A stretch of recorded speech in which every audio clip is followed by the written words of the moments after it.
Imagine being pulled over by your own officers, and they don't even know you're their boss. It was an ordinary Tuesday morning, and Lisa Jefferson, the newly appointed chief of police for Rivertown, was enjoying her usual quiet drive down Interstate 47. The cool autumn breeze flowed through the open windows of her black sedan as she reflected on her new role and the challenges ahead. With over a decade of experience, Lisa had worked hard to earn her position, but she remained humble and focused. The peaceful rhythm of her drive was suddenly interrupted by flashing blue and red lights in her rearview mirror. Confused, Lisa checked her speed, exactly within the limit. Her registration was up to date, and she hadn't made any wrong turns. Yet the police cruiser behind her signaled for her to pull over. With a raised eyebrow and growing curiosity, Lisa complied, unaware that this stop would take an unexpected and shocking turn. Lisa Jefferson, Rivertown's newly appointed chief of police, was enjoying a peaceful Tuesday morning. Driving her black sedan down Interstate 47, she let the cool autumn breeze flow through her open windows. Her thoughts wandered to her plans for leading the department, a challenge she felt ready for after a decade of service. It was a rare moment of calm, until flashing blue and red lights appeared in her rearview mirror. Lisa frowned in confusion. She wasn't speeding, her registration was current, and she hadn't made any wrong turns. What could this be about? Pulling onto the shoulder, she came to a stop and waited. Through her side mirror, she saw two officers step out of the cruiser. Their uniforms were crisp, their expressions unreadable. The taller one, Officer James, tapped on her window with his flashlight. "License and registration," he said brusquely. Lisa handed them over without protest, but the officer's demeanor felt off. Cold, suspicious, almost aggressive. "What's your business here?" asked the other officer, Grady, his tone bordering on accusatory. Lisa stayed calm. "Just heading to work," she replied evenly. The two officers exchanged glances, then began whispering to each other. Lisa watched them through her side mirror, her instincts alert. Their behavior didn't sit right with her. They didn't even seem interested in her documents, acting as if they'd already made up their minds about her. Despite her composure, she couldn't shake the unease creeping in. These officers weren't just enforcing the law, they were searching for something, or someone, and they didn't realize who they had just pulled over. Officer James took a long look at Lisa Jefferson's license, his expression unreadable. His partner, Officer Grady, circled the car, peering inside suspiciously. "What kind of work do you do?" James asked, his tone sharp and skeptical. Lisa kept her voice steady. "I work nearby," she replied simply, resisting the urge to say more. James muttered something under his breath and leaned closer. "We got a report about a vehicle matching this description. Possible involvement in illegal activity," he said, his eyes narrowing. Lisa raised an eyebrow. "Illegal activity?" she asked calmly. "What kind of activity?" Grady cut in, his tone brusque. "We'll be asking the questions. Step out of the vehicle." Lisa blinked. "Excuse me? Can you explain why I'm being asked to get out?" "Step out, now," Grady barked impatiently. Without further argument, Lisa opened the door and stepped out, her posture calm but alert. The two officers moved closer, their hands resting on their holsters, heightening the tension. James gestured toward her car.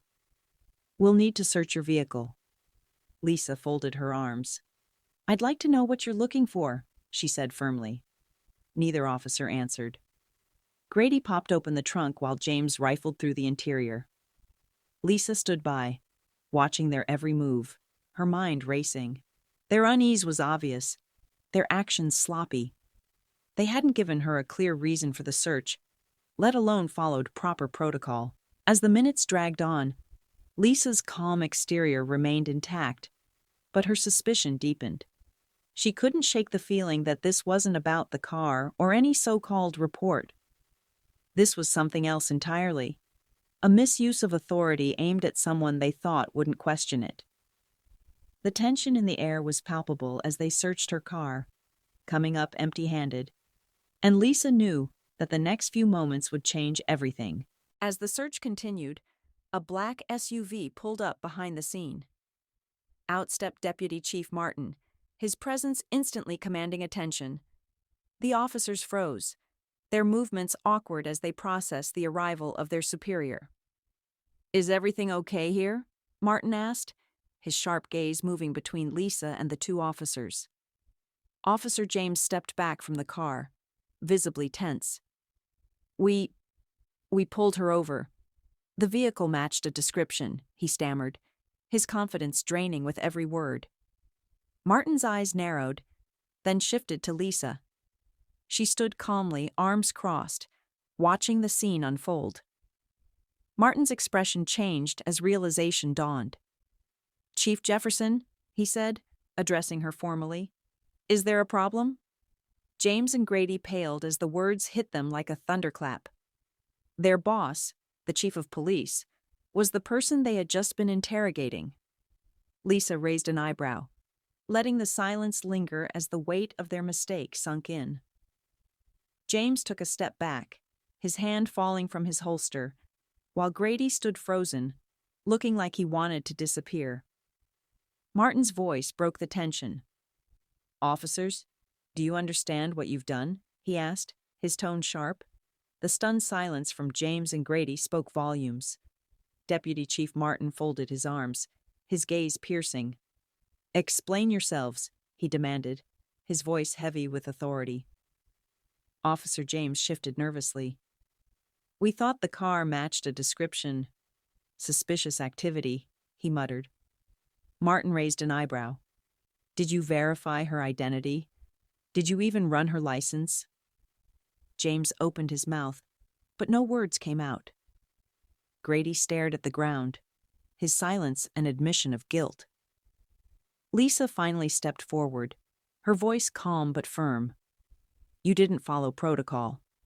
You saw a black woman in a car, decided it looked suspicious, and treated me like a criminal without cause. That's not policing. That's profiling." Both officers paled, their excuses evaporating under her glare. Martin's tone was sharp. "Do you understand the damage this does to the department?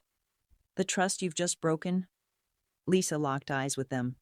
"If you're going to wear that badge, you better earn it every single day. Respect, fairness, and justice, nothing less." Martin nodded. "Effective immediately. You're both suspended pending investigation. This behavior won't be tolerated." As the weight of their actions sank in, Lisa turned and walked away, leaving the officers to face the consequences of their choices. As the scene settled, Lisa Jefferson took a moment to reflect. This wasn't just about her. It was about something much bigger. Fair treatment and accountability are the foundation of law enforcement, she thought. Without them, we lose the trust of the very people we serve. Lisa knew this incident had exposed a harsh reality. Even within her own team, bias and poor judgment could undermine the integrity of the badge. But she also saw it as an opportunity, a chance to set a precedent and ensure such mistakes wouldn't be repeated. Standing up to injustice, even when it comes from within, isn't easy, but it's necessary to protect the principles of fairness and trust.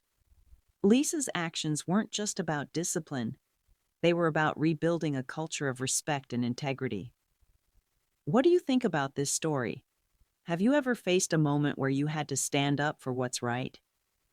Share your thoughts in the comments, like the video if you found it powerful, and subscribe for more compelling stories.